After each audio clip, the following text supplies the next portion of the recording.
Sir ಎಲ್ಲರೂ ನಮಸ್ಕಾರ. ನಮ್ಮದು ಚಿಕ್ಕಬಳ್ಳಾಪುರ ಟೌನ್ನೇ 19ನೇ ವಾರ್ಡು. ಏನಿದೆ ಅಂದರೆ ನಮ್ಮ ಪ್ರದೀಪ್ ಈಶ್ವರ್ ಸಾರು ಸ್ವಂತ ದುಡ್ಡಲ್ಲಿ ಅಮ್ಮ ಅಂತ ಆಂಬುಲೆನ್ಸ್ ಹಾಕಿದ್ದಾರೆ. ಮೊನ್ನೆ ಇಲ್ಲಿ ಒಂದು ಆಕ್ಸಿಡೆಂಟ್ ನಡೆದಾಗ ಒಂದು ಫೋನ್ ಮಾಡಿದ್ರೆ ಬಂದುಬಿಡ್ತು ಅಮ್ಮ ಆಂಬುಲೆನ್ಸು. ಮತ್ತು ನಮ್ಮ ಮುನ್ಸಿಪಾಲ್ಟಿನಲ್ಲಿ ಏನು ಬೇಕಾದ್ರೂ ಕೆಲಸ ನಡೀತಾಯಿದೆ. ಮತ್ತು ತಾಲೂಕು ಆಫೀಸಲ್ಲಿ ನಡೀತಾಯಿತ್ತು. ಆದರೆ ಹಿಂದೆ ಏನಿದ್ದಿದ್ರೆ ಅಂದರೆ ಫುಲ್ಲು ಕಸ ಎಲ್ಲ ಇತ್ತಾಯಿತ್ತು. ಇವ್ರು ಬಂದಮೇಲೆ ಏನು ಒಂಚೂರು ಆ ಥರ ಏನಿಲ್ಲ. ಮತ್ತು ರೋಡಿ ಶೀಟ್ರುಗಳು ಓಪನ್ ಆಗ್ತಾಯಿಲ್ಲ. ಮೊದಲು ರೋಡಲ್ಲೆಲ್ಲ ಕಸ ಬೀಳ್ತಾಯಿತ್ತು, ಯಾರು ಎತ್ತಾರೋರು ಇರಲಿಲ್ಲ.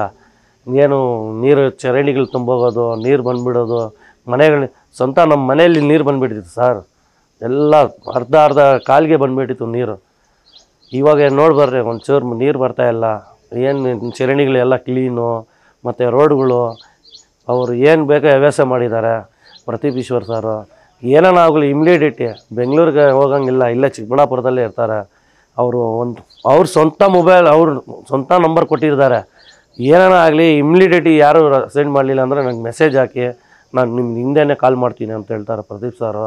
ಮತ್ತು ನಮ್ಗೇನಾನ ಆಗಲಿ ಹೆಲ್ಪು, ಇವ್ರ ಜಾತಿ ಆ ಜಾತಿ ಅಂತ ಹೇಳಲ್ಲ ಪ್ರದೀಪ್ ಸಾರು.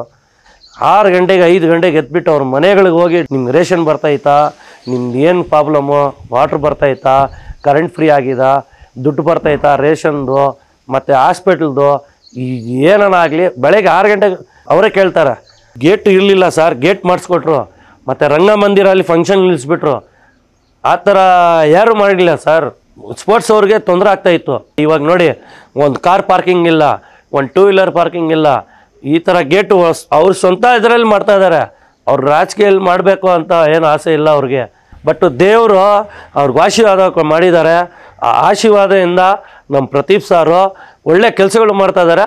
ಒಳ್ಳೆ ಅಭಿವೃದ್ಧಿ, ಒಳ್ಳೆ MLA. ಈ ಥರ MLA ಎಲ್ಲೂ ಸಿಗಲ್ಲ ನಮಗೆ.